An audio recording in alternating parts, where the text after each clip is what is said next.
All right, so we are continuing with our weather theme this week, grade threes, and we have lots of fun topics this week. I had lots of fun doing research for you to give you all this awesome information and just to make you super smart on how the weather works. So the three topics we'll be focusing on in today or this week's theme are all about clouds. Then we'll be focusing on a little bit of what is temperature, so we know about that, and then what is a rainbow. And you will see later this week we are going to be doing beautiful rainbow art, so this is quite an exciting topic.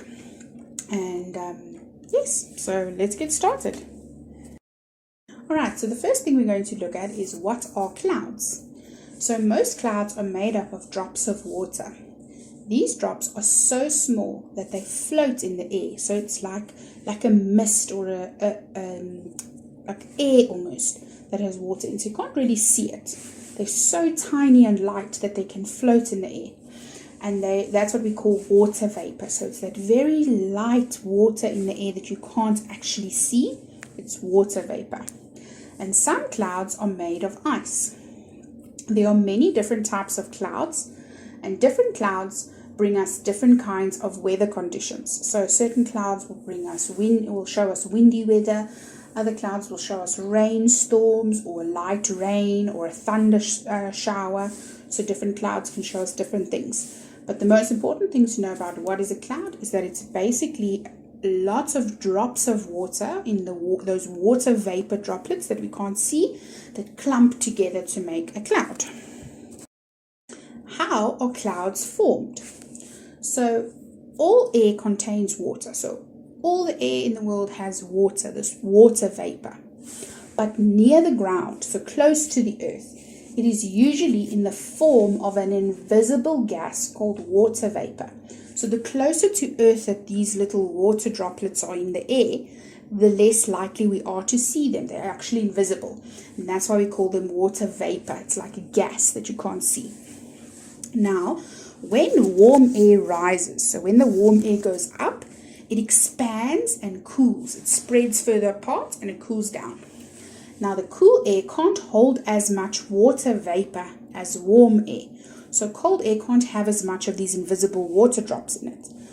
So some of the vapor condenses into tiny pieces of dust that are floating in the air and forms tiny droplets around each dust particle. So the dust particles that are in the air, the small tiny ones you can't see, the water vapor sticks together, condenses means they stick together around this little speckle of dust. Okay? And they continue to grow around the little particle of dust, the little piece of dust, and they form a droplet of water. And now, when billions of these little droplets that have dust with water vapor around them come together and they start sticking all of them together, lots and lots and lots of them, that is when clouds start to form. And this is basically how our water cycle works. So we'll see there's a nice picture to show you exactly how it works. Alright, so let's get to something fun and look at what types of clouds do we get. Now, this is just some interesting fun information. Please don't stress about learning these clouds' names. You really don't have to. It's just some fun information for you to know, and it's a nice fun fact. Next time you see some clouds, you'll be super smart and know what they're called. So, when we have high-level clouds that are very high up in the sky, that means they form above 6,000 meters. So, in other words, 6,000 meters high up in the sky. And this is because it is colder higher up. These clouds are mostly made of ice crystals, so it's very cold up there. And they usually have Cairo or Cirrus in their name. Okay? So clouds that have Cairo or Cirrus in their name, you know that those are referring to high up clouds. Now, middle level clouds form between 2,000 and 6,000 meters high. So they're somewhere in that range. And they are mostly made up of water droplets, but they can also be made of ice crystals. And they usually have the word alto in their name. And then you have low-level clouds. They form below 2,000 meters. So they form a lot closer to the Earth. And they are often composed. It means they're made of water droplets. So they don't usually have ice in them. And they usually have stratus in their name. So some clouds are vertical clouds. It means they go from the ground up, from bottom to top. And these clouds are very tall and may span many of the cloud levels. In other words, they go up from the bottom to the top. So they might go through a low level, a middle level, and a high level. So the one cloud can be in different levels, as we would say. And vertical clouds usually have the word cumulus in their name, which is quite clever because cumulus actually means to gather together. And if you think about it, it's one cloud gathered together in many different levels. So let's have a look at what meteorologists use to get the 10 main cloud types. So they use these high, middle, and low levels to figure out which clouds are going to be called what. So you have your cirrus high cloud. You can see it there marked as number 1, how it looks. Then you've got your cirrocumulus at number 2 and your cirrostratus, and that is at number 3. So they're very high up. And then we've got our middle clouds, and those have the word alto in. So we've got altostratus at number 4, the altocumulus at number 5, and then we've got something called a nimbostratus, and that will be at number 6. And then you've got your low clouds. Now your low clouds are called stratus, so that's number 7. And then you've got your stratocumulus, and that is at number 8. And then we've got those vertical clouds that go over many levels, and that will be your cumulus, which would be at number 9. It looks like little puffs of cotton wool.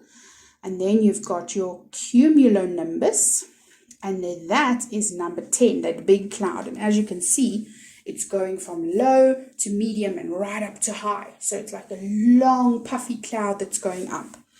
And then you can have a look at the different clouds in this picture, but then you can also use it to compare the clouds when you look outside next time, if there's some clouds, to see what type of clouds they are and what level are they at. All right, let's have a look at what is temperature. Now, temperature is a degree of hotness or coldness. That means how hot or how cold. And it can be measured using a thermometer. So that's the instrument or the equipment that we need to measure temperature, is a thermometer. Now, temperature is measured in degrees on either the Fahrenheit, Celsius, and Kelvin scale. So there's different scales. I'm sure you've heard where they're like, it was so many degrees Fahrenheit or so many degrees Celsius, all for the Kelvin scale. But obviously we use the Celsius scale. And then there are some important words that are used when discussing temperature. So these are some important words that you can, especially when they speak about the weather and the temperature, or they give weather warnings. These are usually some of the words that they might use, and it's good to know them so that you can see what they mean. So the first word, or words that they might use, is wind chill advisory. Now when they say there's a wind chill advisory, it basically means the wind temperature is forecast to be between minus 26 up to minus 31 degrees Celsius. That's a very cold. Then they say there's a wind chill warning, and this is when the temperature is forecast to be 32 degrees, minus 32 degrees, or lower. That's very, very, very cold. So that's a warning of how cold it will be. And when they speak about a heat advisory, this is when the temperature is more than, so it might be more, or equal to 41 degrees, but it must be less than 46. And this must be for less than 3 hours per day. So it can't be longer than 3 hours each day, and it must be between 41 and 46. Now, an excessive heat watch, excessive means it's a lot. means that the temperature must be 46 degrees or more over the next few days. So it's a warning to watch out for it. An excessive heat warning means that the temperature is going to be 46 degrees or even more for more than 3 hours per day for at least 2 days. So in other words, if we had to get an excessive heat warning, we would say, okay, on Monday and Tuesday, the temperature is going to be 46 or more for at least 3 hours on both days. So it has to be over a bit more of a time period to be an excessive heat warning. Alrighty, let's have a look at what is a rainbow. So here are some interesting facts about rainbows. But before we get there, I want to show you, in the picture you will see that the sun gives off white light. That's normal light that we can see. And when it goes into the raindrop, it refracts. That means the light splits up into all the colors of the rainbow. And then it goes into the back of the raindrop and it reflects like a mirror. It shines off the back of the rainbow and comes out. And when it comes out of the raindrop again, when it's reflected like the mirror and comes out, it's refracted again, which means it splits even more to make those colors of the rainbow. And that's why the light spreads out like that. So let's have a look. A rainbow is a multicolored arch that forms in the sky.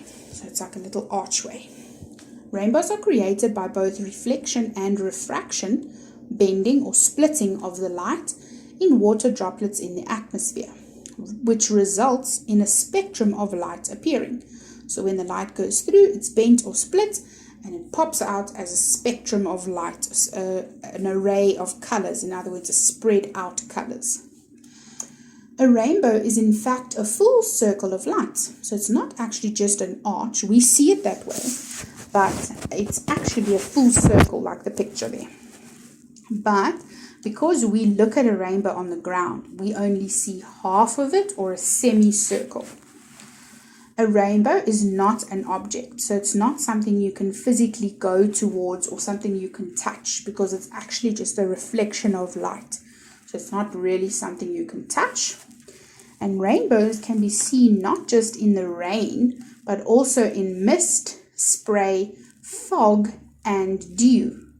Whenever there are water droplets in the air and light shining from behind at the right angle. So if there's some water and some light shining through them, there will be a little rainbow that forms because the light is coming in and the colors are spreading.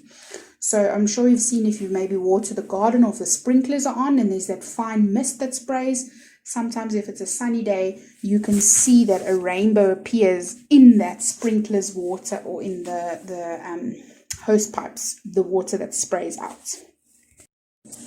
Sir Isaac Newton identified the 7 colors which are present in a rainbow. So Sir Isaac Newton was someone famous in science, and he saw that there were 7 colors that came out of the rainbow when light went through the water droplets.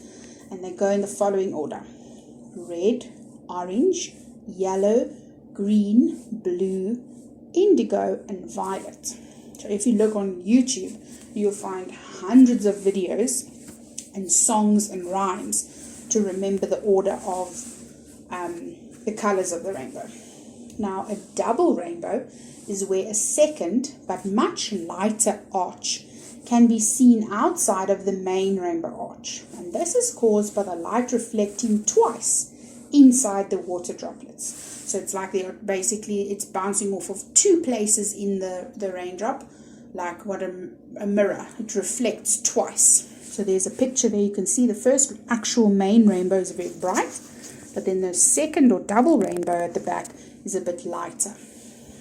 Now, a moonbow is a rare lunar rainbow or nighttime rainbow that's produced by light from the moon, and our eyes see it as white. So you'll see there's a picture there of nighttime, and sometimes the moonlight is reflected again in water droplets or any kind of water that's in the air, and it reflects then that rainbow, but it's called a moonbow, and it comes through as white light but sometimes you can see some of the colors shining through into that rainbow. But it will be very light colors. It won't be as bright as a daytime rainbow. And then you also get a fog bow, which is formed by cloud and fog droplets. And they are almost white with very little colors that you can actually see. Fog bows are quite large and much broader. It means they're a lot thicker than an actual rainbow.